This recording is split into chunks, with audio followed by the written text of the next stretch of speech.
接下来给大家讲解一下常见报警的清除。那么常见的报警呢，不外乎有2种情况，一种呢是发生了碰撞，再一种呢就是机器人它的运动范围超出了限制，这2种是最常见的。首先第一种碰撞，那么对于我们这把焊枪来说，我们看到这里橡皮包着的这一块叫做防碰撞装置，它是我们自己独立研发的，是一种纯机械的结构。它是有一个优势，就是碰撞了之后，返回恢复不需要重新校准。比如我这里发生了一个轻微的碰撞，那么这个焊枪弹回来了，这个时候我们看到示教器上出现了一个报警，防碰撞信号触发。这个时候我们直接按这个清除键就可以了。即便有轻微的碰撞，只要它回弹回去了，就没有任何关系，不需要校准，继续使用就可以了。那么另外一种情况就是撞击了之后它无法回弹。那么我来举一个例子，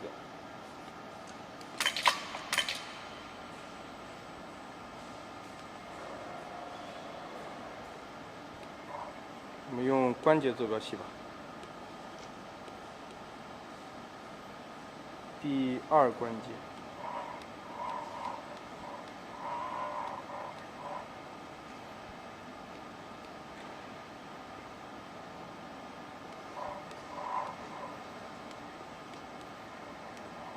我们速度尽量慢一点啊。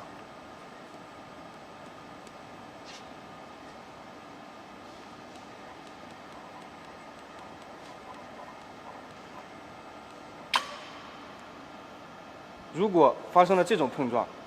这个时候同样出现了报警，防碰撞信号触发，并且这个时候这把焊枪已经撞到了这个工件上，它现在是无法回弹的。这个时候再去按这个清除键，报警是无法清除，因为它没有回弹，它这个防碰撞的信号始终是触发的。这个时候该怎么办呢？因为如果你不清除报警，就无法伺服上电，无法伺服上电就无法让机器人移动，所以我们首先要清除这个报警。在 robot 里面有一个 exception， 最后一个 cancel rapid IO， 把这个方框把它点成蓝色，点成蓝色之后，我们再去按这个清除，这个时候报警就可以清除了。报警清除之后，我们就可以伺服上电了。我们伺服上电了之后，我们一定要脑子里要想清楚，我应该怎么样让它去运动，才能够把它移出这个撞击的区域，把它恢复。如果你方向移错了，只会加重它的这个撞击。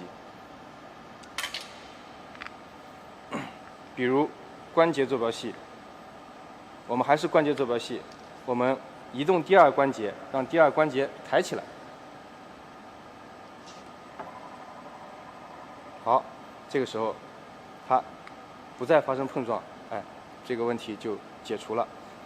那么在没有发生碰撞的时候，就是防碰撞信号没有触发的时候，按这个按键它是不会变蓝的，只有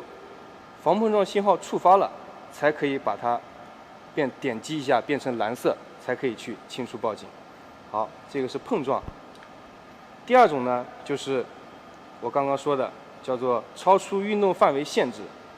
那么每一个关节都有它的一个运动范围的限制。我还是以第2关节为例，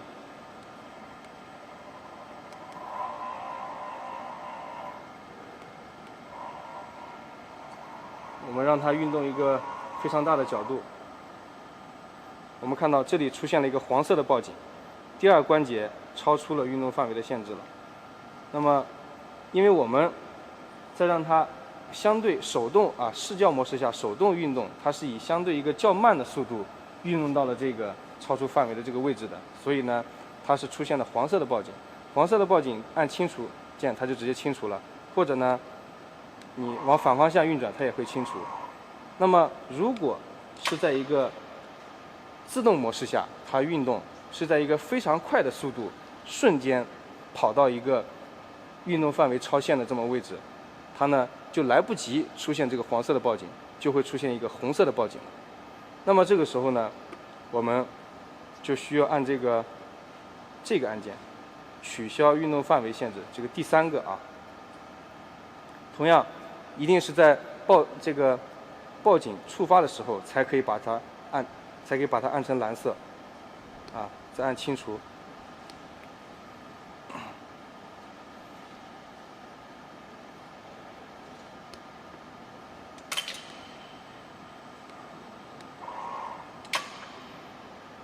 刚刚是黄色的报警啊，因为红色的报警呢，一定是在一个非常紧急的状况下，可能会对机器人造成损害。这个时候我就不以红色的报警来演示了，我只是告诉大家，如果出现了红色的报警超出运动范围限制，同样是把这个点成蓝色才可以清除报警，清除报警才可以伺服上电。好，这个是最常见的2种。那么还有一种呢，就是如果我们这个机器人连接了焊接电源，那么这个焊接电源，当然我们在正常焊接的时候，一定是接线各方面通讯全部都接好的。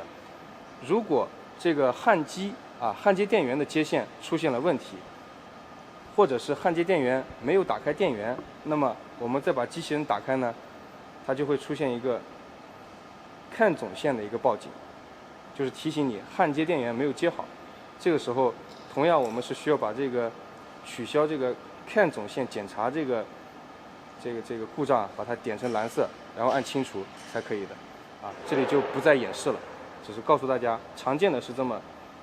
在这里常见的是第5个、第3个、第2个。我们在清除报警的时候，把它点成蓝色，按清除报警就可以了。